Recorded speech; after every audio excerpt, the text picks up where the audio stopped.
I'm Brenda Rice. I'm the CEO of Community Housing, Inc. We are a private nonprofit housing development agency that is based in Winchester, and what we primarily do is develop single and multifamily housing and manage it. We manage currently 164 rental units. We work with affordable housing. That means we work with low to moderate income families by providing construction loans and permanent financing.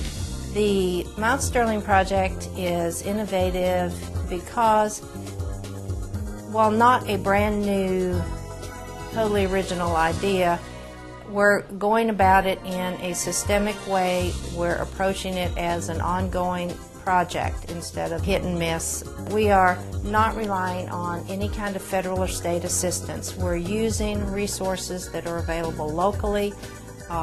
We are not restricting ourselves to federal grants. Hi there. This is Linda Arnett, and she is the owner of this house, and she's going to take you a tour and talk to you a little bit about her experience with community housing and working with Mayor Gary Williamson of City Mount Sterling. Okay, living room.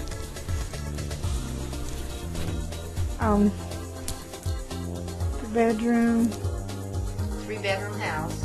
Yeah.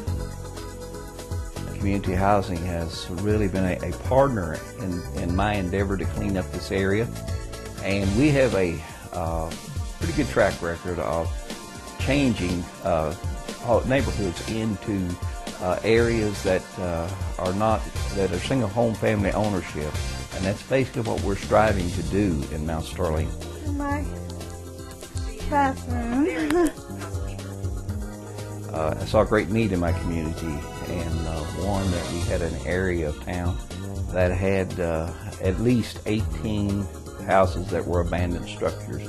They were inhabited by snakes, rats, and drug dealers. And so from this, I started reaching out to find out what sources, what we could reach to eliminate some of this problem, and that led me to eventually to community housing.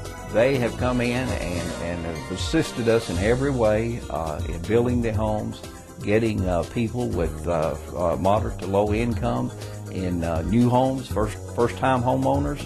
And we have, in these areas, we can show you a proven track record where we no longer have the police runs into that area, and it has become a great tool to have a better community because of the fact that you have people in there owning their own homes, and they take pride in these homes.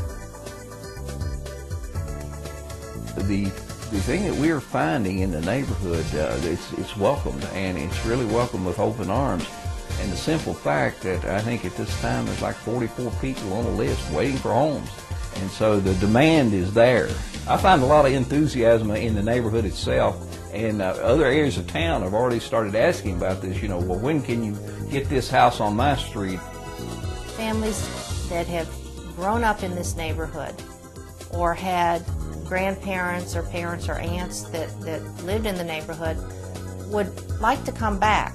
They're quite excited about an opportunity to come back to the old home place. So marketing has not been a problem. The neighbors have been receptive. They often know the home buyers and are anxious to have them as neighbors again. In a neighborhood, if you notice someone that buys a bucket of paint and starts painting, it gets to be infectious.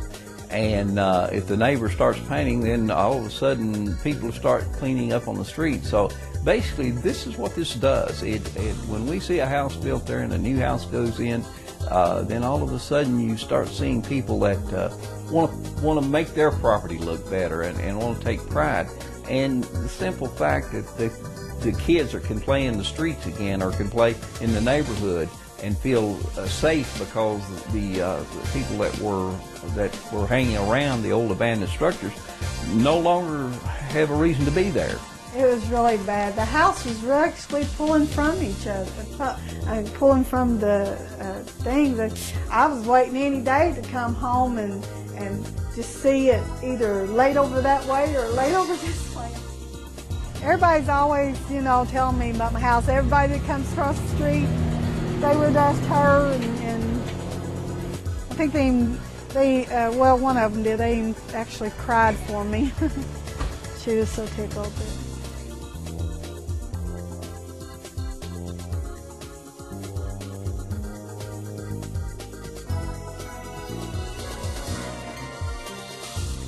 What we want to do is hopefully find other small cities that will see this model and understand that you don't have to be in New York City or Chicago to develop infill housing. You do not have to have a multi-million-dollar federal grant to make an impact on housing. And we hope to take this program to other small communities